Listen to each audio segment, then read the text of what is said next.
की वारुगडचा रस्ता फोडायची लोकांची इच्छा आहे, काम अर्धवट राहिले, तुम्हाला पत्र पाठवतो व्हॉट्सअपवरनं. आणि ते पत्र देवेंद्रजींकडे घेऊन गेलो, एक चव्हाण साहेबाकडे घेऊन गेलो. आणि आज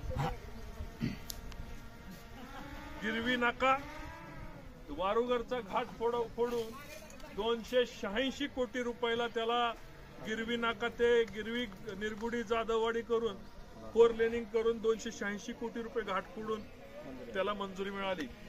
याच्यामुळे आता आपल्याला वारुगडला जाता येईल. दहिवडीला बिदाल सगळ्याचं अंतर जवळ झालं.